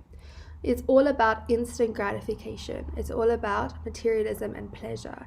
And I think these are quite relevant themes. I think we talked today about instant gratification, how, it's a lot easier to watch a movie than to read a book because you don't have to do anything. It's more passive, so you are instantly gratified. And so these thoughts of materialism and pleasure seeking are very current to the 21st century, even though this novel was obviously not written now. Lots of rumors circling about Dorian. He felt keenly conscious of how barren all intellectual speculation is when separated from action and experiment. So once again, that theme of thought versus action. And remember, Henry says he does not care for thought, he'd rather care for action. So Dorian is understanding that connection a lot more. He's obsessed with the sensuous. He's immersed in perfumes, how physical impacts spiritual, mental, and feeling. He takes up many passions and experiments. He gets involved with jewels and charms, concerned with wealth and appearance. Very descriptive chapter. It's an elongated chapter. Its purpose, maybe it's for hyperbolic emphasis. So it sort of goes on this whole long tangent about Dorian seeking perfumes and jewels and all these beautiful things and expensive things, which obviously highlight the materialism and appearance versus reality. But at the same time, as you're reading it, you can't help but wonder what is the purpose of this chapter. It's just going on forever. There's the plot is there, but it could be summarized in very few words. But I think the elongated chapter really emphasizes and highlights this hyperbolic life that he's leading. For a year, he collected as many heirlooms and beautiful precious things from all over the world. He is still paranoid with the picture. He can't be away from it for too long. He's scared that others will see it. So it's almost like his personal obsession. He rushes back from the other home to check that the door was still locked. So even though he's living this fanciful life, he has this portrait in the back of his mind the whole time, and he's paranoid about it. So he doesn't want to ruin his reputation. Another key theme. Curious stories rumored around, and some people don't like him. He has these long absences which are mysterious, but Dorian takes no notice of anyone's rumors or anyone's opinions. Infinite grace of youthfulness allows him to be accepted by most people. Still, his charming, boyish smile and the infinite grace of that wonderful youth that served him never seemed to leave him. People who were close to him are now almost scared of him. What does that tell you? He is so immersed himself as though he has no real friends. So while there are rumors circling that are negative, most of them are positive because his youthfulness saves him. So anything that's said bad about him, as soon as people see him, they're like, oh, that can't possibly be the same Dorian that they're talking about for those rumors. However, the people closest to him are seen to be afraid of him and scared of him. Dorian is incredibly immersed in himself. He is very selfish, and so it comes across that he doesn't have any real friends. And we're going to see this really proved with his relationship with Alan. And we're going to see how devastatingly that ends for Alan. Whispered rumors made him interesting. Civilized society struggled to believe negatives about those who are rich and fascinating. Manners are of more importance than morals. That is a brilliant quote to use. Manners are of more importance than morals. And I think it's also true of today, right? We struggle to believe something bad about rich and beautiful people. Dorian thinks insincerely Insincerity is not such a terrible thing, just a method to multiply our personalities. So Dorian believes that he can sort of manipulate people and he can be whoever he wants. He has this confidence in his hedonism. History is all about his own life. Knew about the sinners in history, represent his life. Novel that influences life. An interesting idea that a book can have such an impact. So he talks about, I think I've combined 2 points in one line there, so apologies for that. But he talks about history in terms of his own life to show his egocentricism, his selfish identity. And then we also have this motif of the book that influences him. And I think it's always fascinating when we have sort of a mention of a book in a book and how it's powerful. It's like when you write a poem about writing poetry. So, and it's something to think about. Like, do you think books can have a lot of influence? Has this novel affected your life in some way? Because this is also linking to the theme of art. Which comes up in essay topics all the time. This idea of art and reality. Does art have a purpose? And so I think that art in the literal sense of like paintings, we can obviously talk about because this is all based on a painting, but also something to consider is the book itself. Dorian Gray had been poisoned by a book. There's that wonderful quote. There were moments when he looked on evil simply as a mode through which he could realize his conception of the beautiful. Wow, what a powerful quote that is. All right, we finally finished with that very long chapter 12. So time, we've had a bit of a time skip. It's now Dorian's 38th birthday. He is wrapped in fur, and I think that's important. It's this idea of concealment. His true identity is being hidden by the portrait, which is carrying the burden of his sins. He feels fearful when he sees Basil. We have this mention of fog, which is also this idea of concealment. Dorian doesn't want Basil to come in. And when he does allow him in, Dorian says to him, don't talk about anything serious. Dorian sees Basil as serious because maybe that's because he's real and realistic. So remember, we've spoken about this fact that Basil is sort of this rational character that the audience can sort of understand Dorian's madness through and his descent through.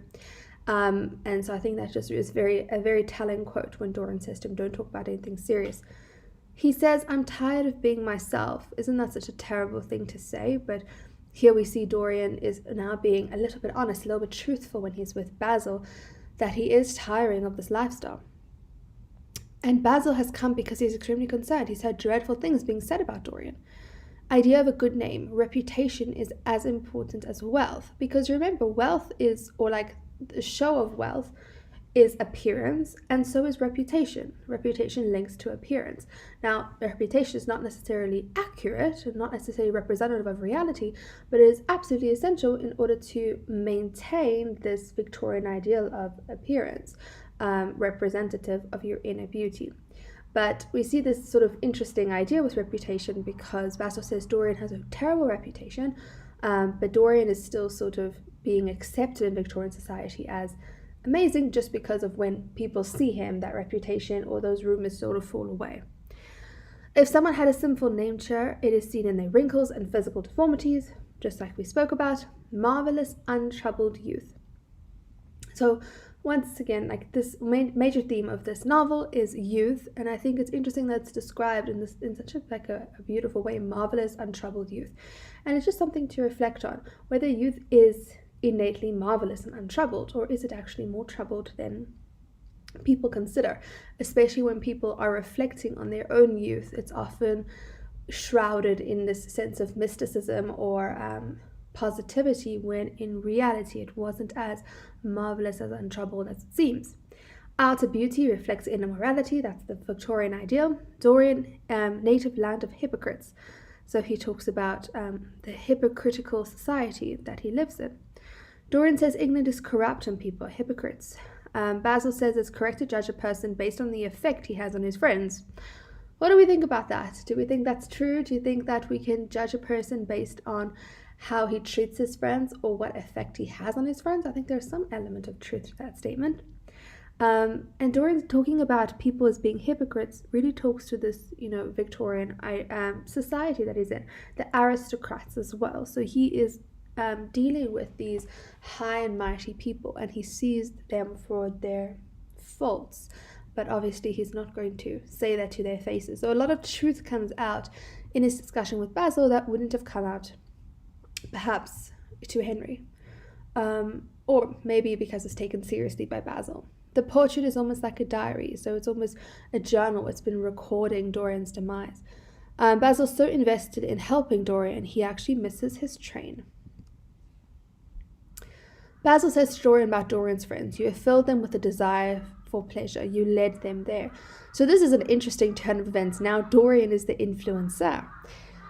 Basil says he must speak about this and Dorian must listen. Dorian creates scandals. Basil is disgusted by Dorian's actions. Basil wants Dorian to lead a good life and to have a clean name, and a clean name and record. He says you could have a wonderful influence. Let it be used for good and not for evil. So this idea that we all have good and evil within us, and it's the part we choose to act on, right? And this is in contrast to what Henry said about influence, I think in the second chapter, when he was like, there's no such thing as a good influence. Idea of truth. Basil says this is what is said, but he's reluctant to believe 100%. Basil is quite naive. We can see that. He's just accepting whatever Dorian's saying or whatever he's heard. He's not really putting two and two together about what's happening. I mean, obviously, I don't know if we can blame him entirely for not putting two and two together about the portrait, because it is sort of this supernatural element, but he is oblivious to the effect of influence, I would say. And remember to always be thinking about, in terms of the influence on Dorian, now, it may not come across like Basil is responsible in any way, but you could potentially write a paragraph on Basil being responsible for Dorian's demise because of how he worshipped him when he sat for him, when he painted him.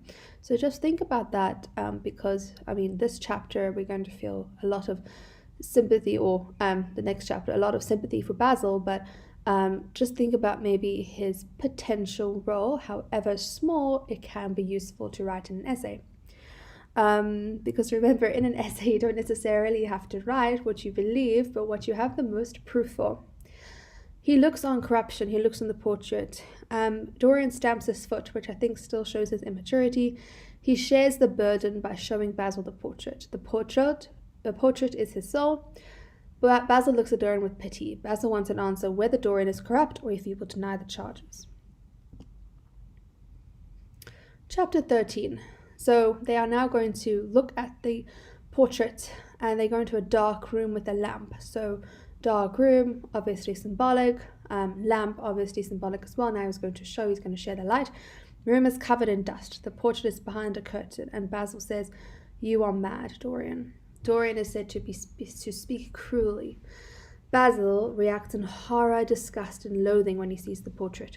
He still sees as Dorian Gray, so that's important because it shows that Dorian is not completely gone. Yes, he's not completely something else. He's still recognizable as this person we met in the first chapter, or the second chapter. He actually thinks it's a parody. Basil thinks it's a parody, but then he sees a signature at the bottom of the painting, and realizing that his own picture has altered. When he sees the portrait, it makes him a sick man. It makes it really real for Dorian, because he has been the only one to see this portrait for so long, and now the fact that he's sharing with Basil, it's like not just going on in his head, he actually sees it in reality. And I think that really has an influence on his thoughts and his reaction or his interpretation of his own life, now that it's really real to him.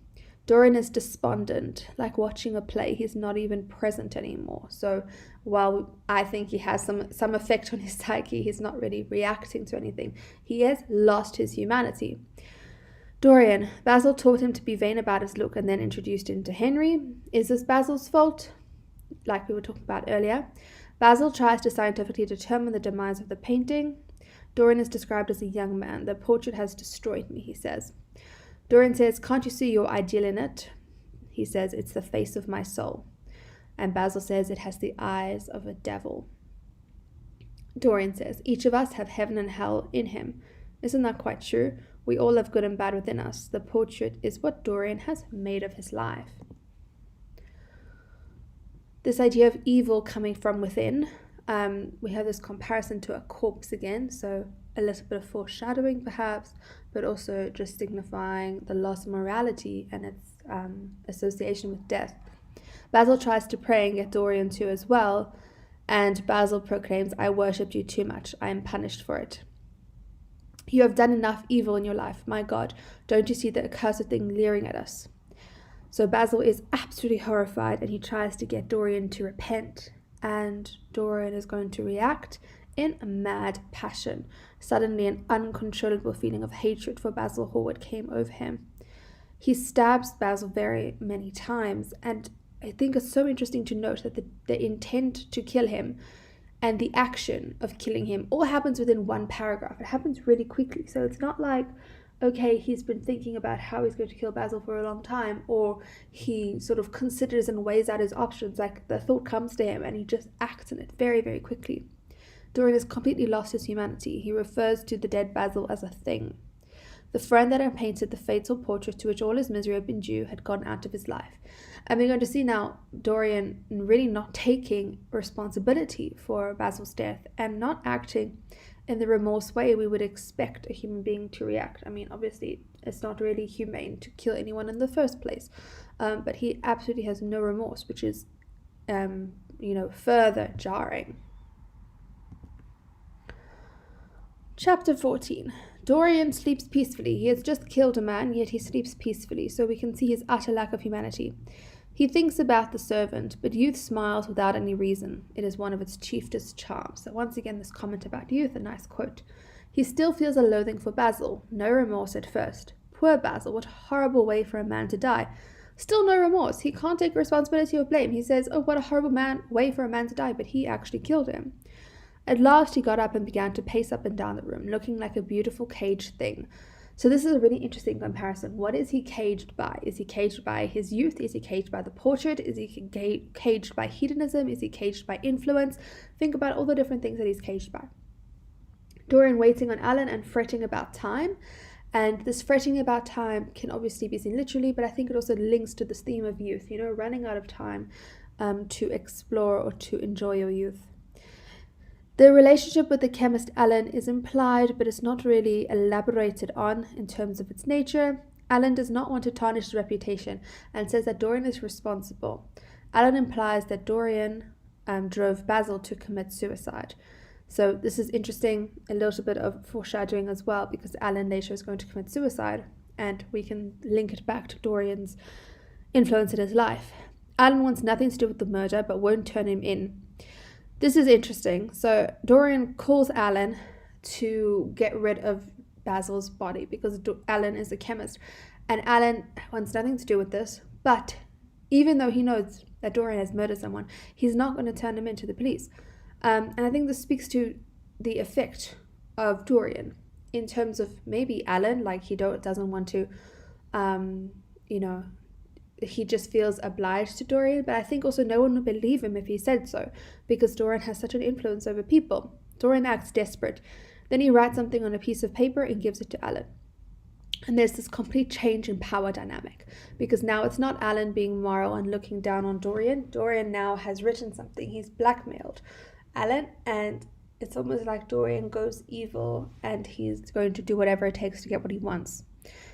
You were stern, harsh offences. You treated me as no man ever dared to treat me. No living man at any rate. I bore it all. Now it is time for me to dictate terms.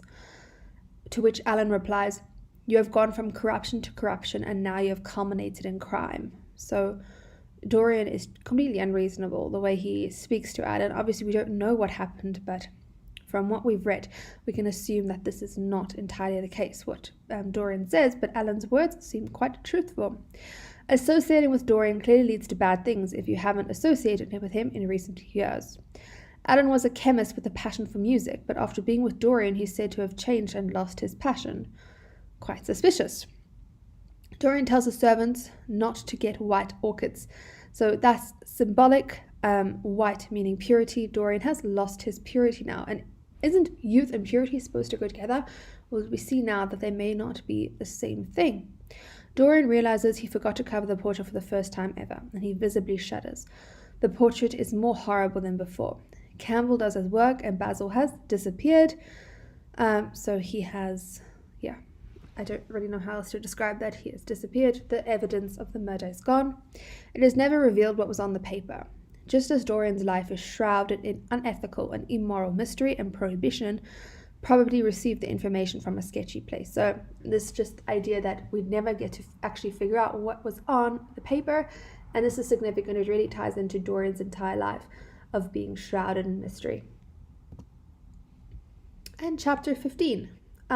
So after this whole episode, it's the day after Basil's death still. He goes to a party that night. So recall the time he visits the opera just after hearing of Sybil's death. So he really seems to have no humanity. And the lady who's entertaining them, who was a very clever woman with what Lord Henry used to describe as the remains of really remarkable ugliness. So yes, whenever we have Henry involved, we have some very witty, weird, untruthful epigrams. He says that clever women are clever because they are ugly. He is adored and loved by the hostess just like everyone else adores him. But he doesn't eat, and Henry asks what's the matter. And I think this is interesting because does it show that Henry knows Dorian well and that he's perceptive? Perhaps it reinforces Harry's responsibility for Dorian's demise, as this indicates Harry's absolute awareness of his actions and his affection for people. So no one else realizes that something's wrong with Dorian, but Henry does. And I think this does sort of prove that Henry's influence is quite impactful because he knows what he's doing. So maybe this assigns some of the blame to him. He clearly knows what he's doing. He knows the effect he has on Dorian. He's able to see when Dorian is acting strangely. So does this make him more responsible? Question to think about. Hostesses of Henry. Everybody knows says you're very wicked. And Henry, another interesting take on life. Women love us for our defects. He says that women love men because of their sort of mistakes or their things that are wrong with them. Dorian says life is a great disappointment, but you are made to be good. You look so good. So there's that Victorian ideal again. Lord Henry says a man can be happy with any woman as long as he does not love her. I mean, you can't make this stuff up. I don't know where he gets this from. Dorian says I always want to forget what I have been doing. So this shows a bit of remorse. Henry can tell something is up with Dorian. And at the end, Dorian burns Basil's clothes and escapes. So we can see finally maybe he's starting to feel a little bit of remorse. But we're going to see in the last 5 chapters of the novel how he's going to flit sort of in and out of feeling remorseful and then not, which is going to make for an interesting read. Thank you so much for watching, and I'll see you in the next video. Hello and welcome to another Tri-tutors video. Today will be the last video in the Picture of Dorian Gray series. We're going to be looking at chapters 16 through 20. So chapter 16, Lord Henry had said to him on the first day they had met, to cure the soul by means of the senses and the senses by means of the soul. What an interesting statement to make, this idea of curing your soul. It's similar to Henry's epigram about the fact that action is found, purification is found through action. So here he says, in order to cure the soul, in order to be a good person, you must use the senses. So you must use hedonistic pleasure, not necessarily spirituality or reason. To cure the soul by means of the senses and the senses by means of the soul. How the words rang in his ears. His soul certainly was sick to death. Was it true that the senses could cure it? Innocent blood had been spilt. What could atone for that? For that there was no atonement. But through forgiveness, though forgiveness was impossible, forgetfulness was possible still. And he was determined to forget, to stamp the thing out, to crush it as one would crush the adder that had stung one. Indeed, what right did Basil have to have spoken to him as he had done, who had made him judge over others? He had said things that were dreadful, horrible, not to be endured. So the last 5 chapters of Dorian Gray are quite reflective and contemplative. Dorian is contemplating his actions, and specifically over here his killing of Basil, and he was reflecting on Henry's epigrams and all of his statements that he's made about life, and he's now only questioning their true value and what they really signify and how they've affected his life. And so to some extent he tries to he finds the blame within himself, but at the same time he almost like immediately jumps back, as we see in this long quote over here. He jumps back to blaming others for his actions. I think a really nice quote that you could use in an essay from this really big quote is, though forgiveness was impossible, forgetfulness was possible still. So talking to that idea that Henry has about the past is the past and not to recall the past and rather just to live in the present. It is said that passion makes one think in a circle. So Dorian is just contemplating, he's going round and round in circles, thinking about all these things. He's in so far deep that it's difficult to sort of come out of it. He's very contemplative. Dorian feels memory, like a horrible malady, was eating his soul away. And then I've said here, what about the notion of the past in the past? It shows flaws in Henry's message. This idea that Dorian is haunted by the past is significant. He's haunted by memory because it goes against what Henry has been telling him this whole time. What has influenced him into this life of hedonism is this idea that the past is the past and we just live in the present. But here, memory is eating his soul away. His memory of all his terrible actions is actually harming him. He wanted to escape from himself. Isn't that such a really telling statement? Yes, if you want to escape from yourself, that really shows how, the place where you've come to in life, a really, really terrible place. Each man lived his own life and paid his own price for living it. The only pity was one had to pay so often for a single fault.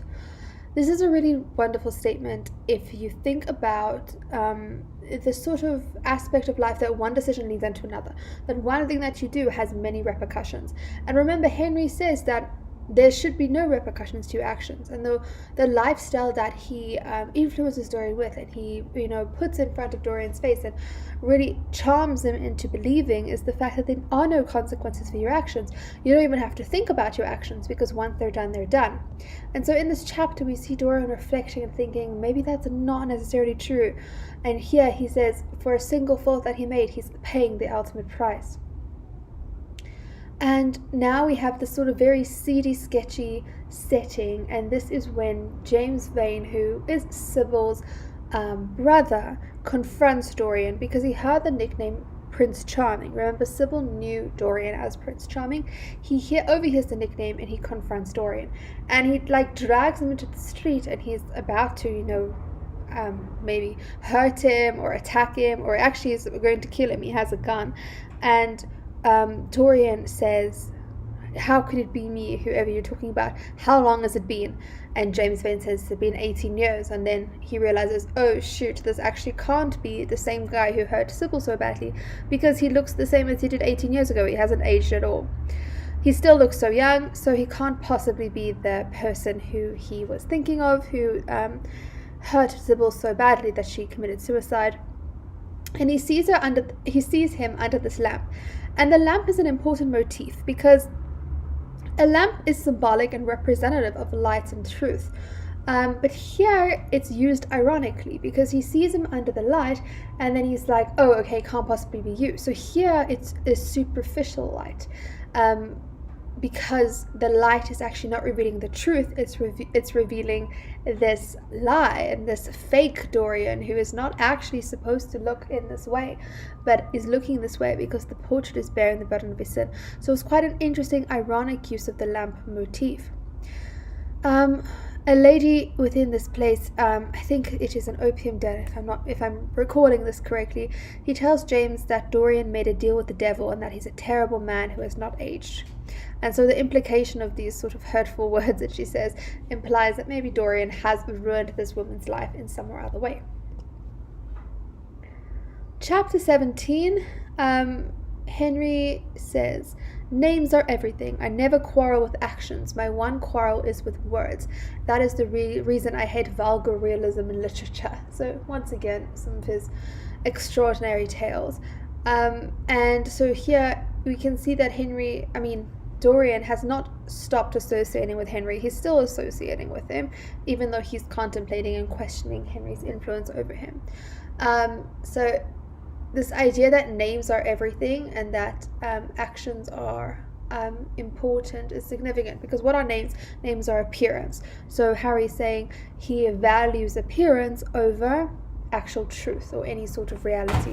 I never quarrel with actions because action is the mode for purification, according to Henry.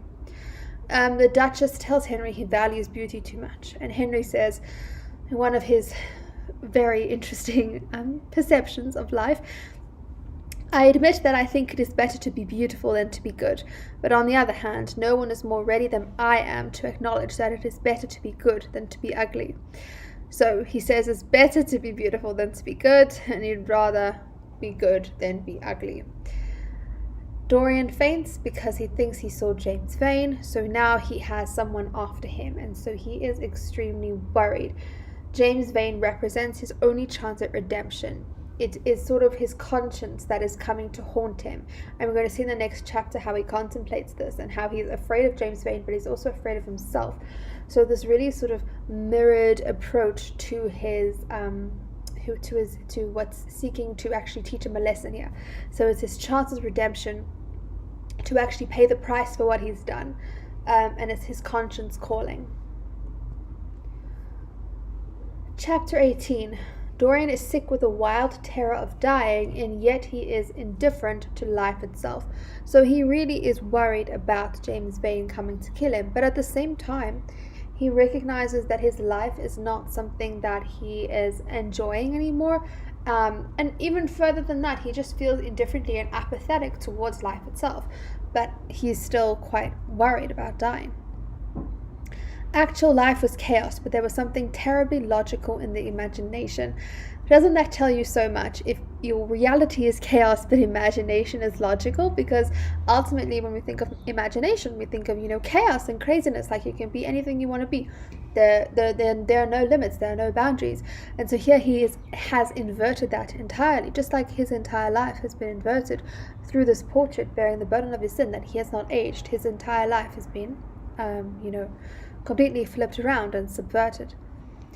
Dorian thinks of Vane's sighting, and he thinks to himself, the mask of youth has saved him. And I really like this phrase, mask of youth, because it's this idea that youth is not something real or actual. It's this mask, it's this cover-up, it's this superficial thing that has actually saved him in this case.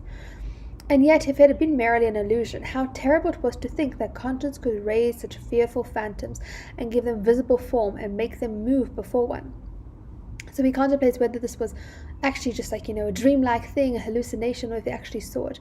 But he's quite haunted by it either way, because it is his conscience, right? So even if it's not the physical James Vane, which we know it is his conscience that is that's sort of overwhelming him right now and making him consider his past and think about his past and what he's done and what he could have done differently. We see here that there are actions to consequences. So Harry would disagree. But there are clearly consequences to actions, as is seen in here in this chapter, because he is haunted by his past. So what you do in the past does come back round. He talks about living in the shadow of fear with Vane now after him. But for me, he's been living in a shadow all this time. The shadow of the portrait and the youthfulness as a disguise. So he talks about being in a shadow of fear right now, but essentially he's been in a shadow of this portrait and his mask of youth for most of this novel. The sky was inverted. So he talks about the sky being inverted, and typical English teacher looking deeper into that. This idea that the sky is inverted shows how the power dynamic has been inverted. Dorian is powerless.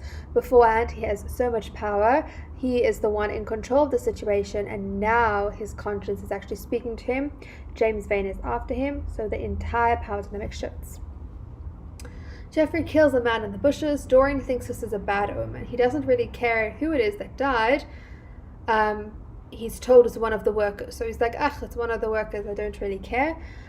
Which is a really severe comment on upper class society during the Victorian era, right? They don't really care about the workers. But Dorian just thinks this is a bad omen. They go inside. They're actually at Selby Royal. That's the setting at this point in the chapter. And Henry speaks to Dorian and he says, besides, what on earth could happen to you, Dorian? You have everything in the world that a man could want. There is no one who would not be delighted to change places with you. So what a thing to say. Clearly Henry has no idea what's going on in Dorian's head at this point. And Henry truly believes that because Dorian has this youthful disguise, that he truly is the sort of epitome of a human being and someone who should, is relishing life and has everything that they possibly want. And Dorian is slowly realizing that he doesn't have everything he wants, and he doesn't have this perfect life that Henry thinks he does. This hedonistic life actually doesn't, that's void of morality, doesn't actually give rise to any sort of happiness. Dorian, I have no terror of death. It's the coming of death that terrifies me. So he actually is a human being right now. Yes, so he's sort of been evading humanness. Now he is clearly a human being. You would sacrifice anybody, Harry, for the sake of an epigram. Isn't that too true? I wish I could love, cried Dorian Gray with a deep note of pathos in his voice, but I seem to have lost the passion and forgotten the desire. I am too much concentrated on myself. My own personality has become a burden to me. I want to escape, to go away, to forget. It was silly of me to come down here at all. I think I should send a wire to Harvey and have the yacht got ready. On a yacht, one is safe. So Dorian is extremely reflective, contemplative, depressed in this chapter. He is ultimately questioning his entire life, right? I'm sure we can all relate to that, but obviously Dorian's in a much deeper state. I mean, he has done atrocious things, and he talks about being safe on a yacht, and I think this is double meaning. So he wants to be safe from Vane and also safe from himself. He thinks he needs to remove himself from the situation. He's trying to protect himself, ultimately himself from his own conscience. He feels like fainting. Henry asks the Duchess if she loves Dorian. She says she wished she knew. Henry says knowledge would be fatal. It's the uncertainty that charms one. A mist makes things wonderful. James Vane was the man who had been killed. Dorian lets out a cry of joy. He is now safe. And as we mentioned earlier, the setting is at Selby Royal. So Dorian is sort of has something going with this Duchess, or this woman called Hetty, and she doesn't know if she loves Dorian, and Dorian's going to completely sort of reject her, not in a necessarily a bad way, but he's going to resist that because he's just really quite concerned about his own life at this point. But he is extremely relieved when he finds out that James Vane was the one who was hiding in the bushes and who had been killed. Chapter 19. Now that the threat is gone, Dorian is like, right, it's time to turn over a new leaf. He says, I'm going to be good again. We're going to see how long this lasts. Harry says corruption and culture are indicative of civilization, and that the country is uncivilized because there is no temptation. So once again, Henry just inverting everything that sort of rationality has brought humankind to believe. So he says that corruption and culture are results of civilization.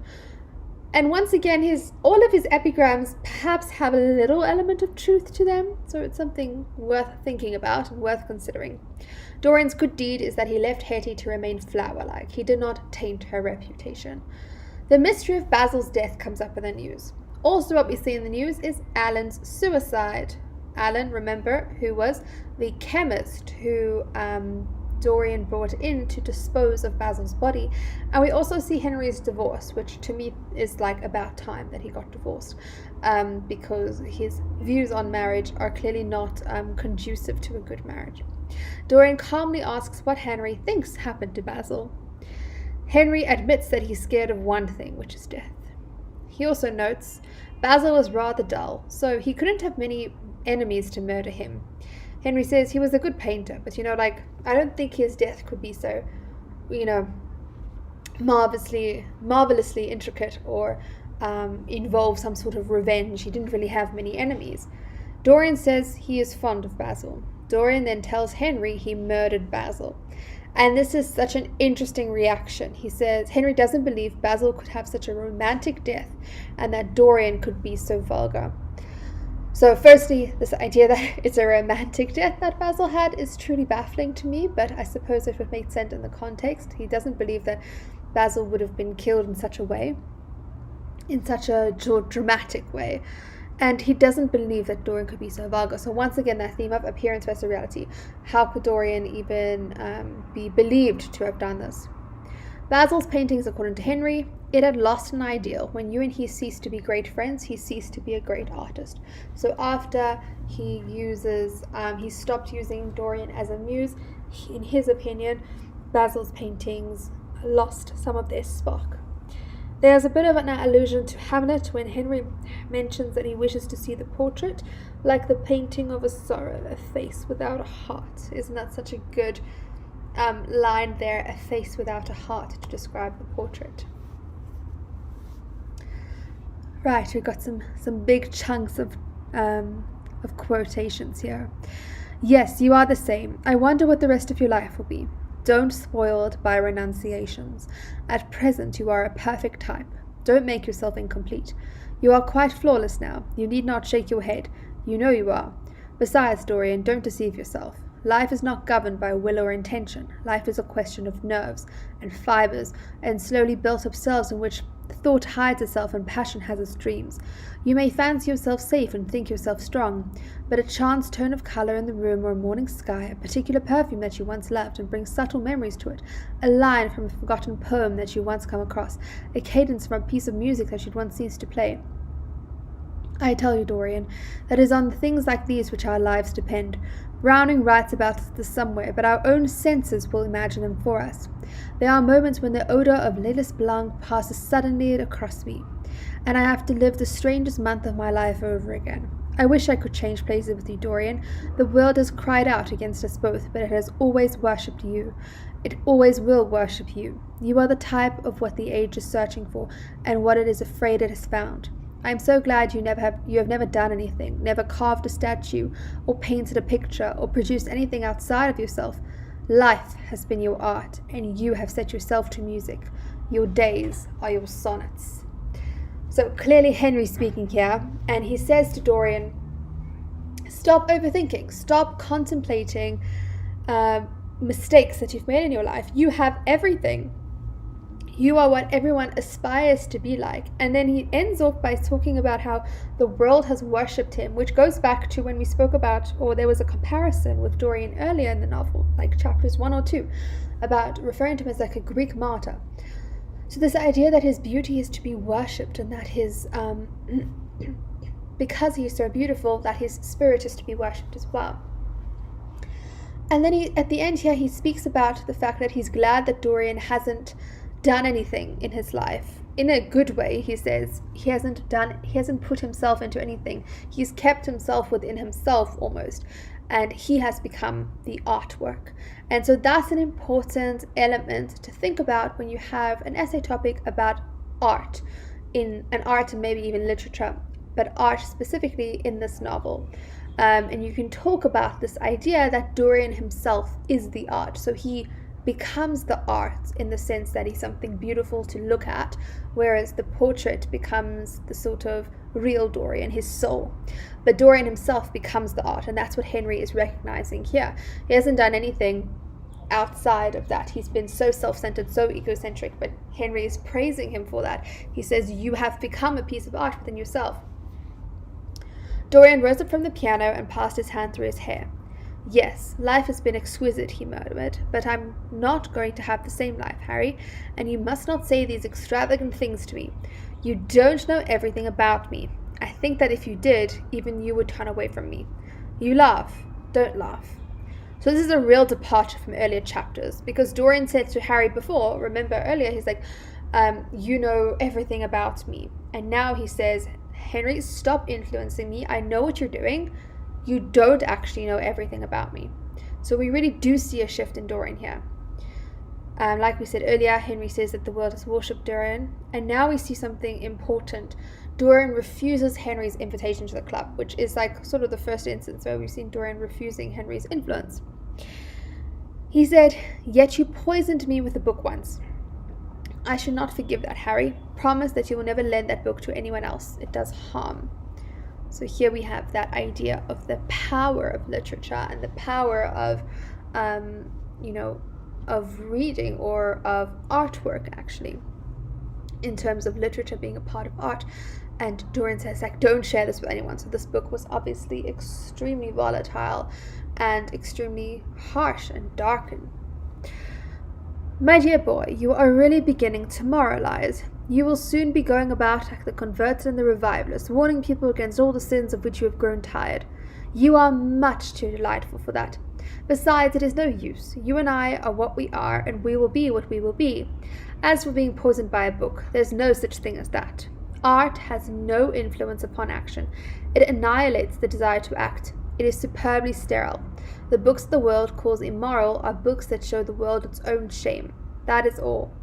But we won't discuss literature. Come round tomorrow. I'm going to ride at 11. We might go together, and I will take you to lunch afterwards with Lady Branksome. She's a charming woman and wants to consult you about some tapestry she's thinking of buying.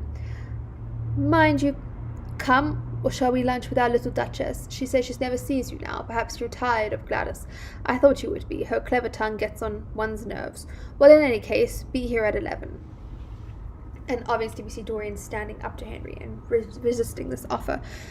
But this statement really drives home this point of Henry being a static character. He's a flat character. This is something that we could have easily seen in chapter 1, right? He doesn't change. He's the same old hedonistic, influential, manipulative character. Whereas Dorian, we can see he has grown. Or has he grown? That's, I suppose, a different question. But he has changed, obviously. Maybe grown or improved is the wrong word. But he has certainly changed from the beginning of the novel to the middle and now to the end when he's contemplating. And then here we also have that comment on art. And according to Henry, art has no influence upon action. It annihilates the desire to act. And that is something extremely worrisome for Henry because his whole idea about the world is about action. And we have finally reached the last chapter, chapter 20. So we have, once again, this reference to the Victorian notion. He had told her once that he was wicked, and she had laughed at him and answered that wicked people were very old and very ugly. Dorian now tires of hearing his own name. He used to revel in it. She knew nothing, but she had everything he had lost. Dorian has lost his youth, his innocence, and his naivety. So as much as he's tried to prolong that through using the portrait, ultimately he has lost those 3 traits. Was it really true that one could never change? He felt a wild longing for the unstained purity of his boyhood, his rose-white boyhood, as Henry had once called it.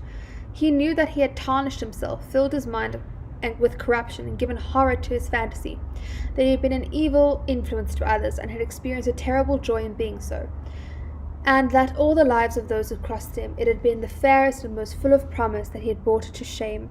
But was it all irretrievable? Was there no hope for him?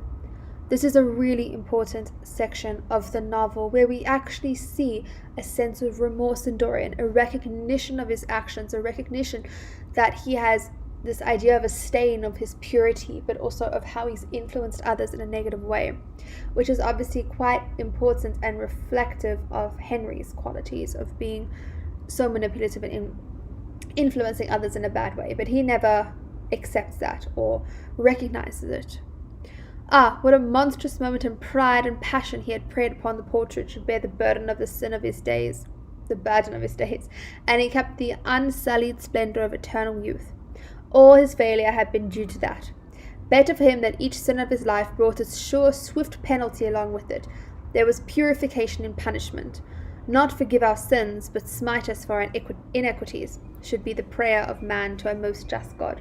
So Dorian laments this promise he made, this almost deal with the devil that he made, that his portrait would bear the burden of his sins, because he wishes that all of his actions he would have a sort of swift reprimand to it, so it would be like feature in his actual appearance, because in that way he feels like it wouldn't have got so out of hand.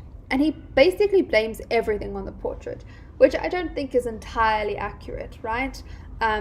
I think some of the blame definitely needs to go to Henry's influence. Youth had spoiled him. Basil had painted the portrait that had marred his life. He could not forgive him for that. It was the portrait that had done everything. Basil had said things to him that were unbearable, and that he had been borne with patience. The murder had simply been the madness of a moment. As for Alan Campbell, his suicide had been his own act. He had chosen to do it. It was nothing to him. So this is my whole thing with Dorian, like, does he actually grow? Because just when you think, okay, he's showing some sense of remorse, good on him, then he comes and he says this, and he sort of blames Basil and Alan for all of his issues. So yeah, just when you think he's going to take responsibility and rebuild his life, see above quote. he sees the portrait is still monstrous. And so he sort of like thinks, maybe, I don't know, if I act a little better, maybe the portrait's not going to be so bad. Yes, it still is bad. His sins are vanity, curiosity, hypocrisy.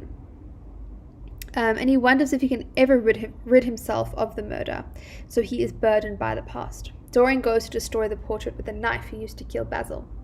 There is a cry, but the policemen don't come in. And I think this is significant once again in terms of reputation and his name idea. It's like, no, we won't bother Dorian. We know he's, a good person with a, high status, and we're not going to bother him. When they entered, they found hanging upon the wall a splendid portrait of the master that they had last seen him, in all the wonder of his exquisite youth and beauty. Lying on the floor was a dead man, in evening dress, with a knife in his heart. He was withered, wrinkled, and loathsome of visage. It was not till they had examined the rings that they recognized who it was. What a powerful ending! And it's something to think about, whether this ending is conclusive, satisfactory, whether it's a good ending. I've had students saying that this is a marvelous ending and it ends on such a powerful note, and I've had a lot of students disappointed with the ending in terms of what happens next. Yes, it sort of leaves us in this place where we don't know, the outcome of the story. And I think for me it's a very, while it may not be completely satisfactory, it's a really good conclusion to the novel, because it speaks to this complexity of life, the sense that there aren't going to be any, nicely packaged endings, if that makes any sense. So life is complex, just like the character of Dorian is complex. Is he good? Is he bad? Is he spoiled by influence or spoiled by his own desire? And there's no right or wrong answer. So I think in that way the conclusion is quite effective. I really enjoyed the story because it is a realistic story with a supernatural element, and I think that's really quite powerful because it's believable. Yes, it's in a different context, a different era to our current 21st century reading of the text, but it is realistic, and there's just one element that's supernatural or that is unique or could never really happen in real life in terms of the portrait, obviously.